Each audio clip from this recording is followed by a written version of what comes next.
2023 నుండి ఇజ్రాయెల్ ఈ Gaza strip అంటే మొత్తం పాలస్తీనా టెరిటరీలో గాజా అనేది ఉంటుంది. ఈ బ్లాక్ సీ మెడిటరేనియన్ సీకి బౌండరీలో ఉంటుంది.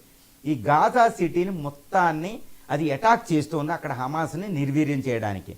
ఈ హమాస్ని నిర్వీర్యం చేయడానికే చేసింది. కానీ ఇప్పుడు అక్టోబర్ 7, 2023 నుంచి ఈ నెల మే తారీఖున ఇప్పుడు మళ్ళీ కొన్ని రోజుల క్రితం అది ఆపరేషన్ గెడాయిన్ చారియట్ అనే ఒక ఆపరేషన్ మొదలుపెట్టిందండి.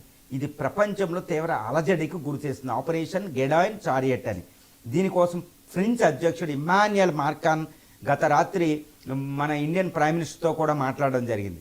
ఈ బ్రిటన్, నార్వే, స్వీడన్, జర్మనీలు కూడా మేము ఇప్పుడు పాలస్తీనాను గుర్తిస్తాం, ఇజ్రాయెల్ను ఒప్పుకోము. ఈ వచ్చే సెప్టెంబరులో యుఎన్ సమ్మిట్ జరగబోతుంది వాషింగ్టన్ డీసీలో, యాన్యువల్ సమ్మిట్.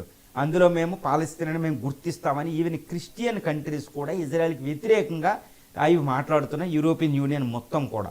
ఎందుకంటే ఆపరేషన్ గెడాయిన్ చారియట్లో భాగంగా ఈ గాజా స్ట్రిప్ని, గాజా సిటీలో ఉన్న గాజా, యూనిస్కాన్, ఈ మొత్తం గాజా ప్రాంతాన్ని అంతటిని ఇప్పుడు ఇజ్రాయెల్ ఆక్యుపై చేసేసుకుంటుంది. దానికోసం 60,000 రిజర్వ్ ఫోర్స్ని బయటికి దించుతుంది, సైన్యాన్ని రెడీ చేసింది, ఎయిర్ ఫోర్స్, నేవీ మొత్తం ఫోర్స్ అంతా రెడీ అయ్యి మొత్తం ఆక్యుపై చేస్తుంది. ఇంకా అక్కడ ప్రజలను కూడా తరిమేస్తుంది అనమాట. అంటే ఏంటి, యునైటెడ్ నేషన్స్ ఆర్గనైజేషన్ ఏమంటుందంటే ఇది ఒక ఈ ఎథ్నిక్ క్లీన్సింగ్, మొత్తం జాతిని నిర్మూలన చేసే ఒక పెద్ద కార్యక్రమం ఇజ్రాయెల్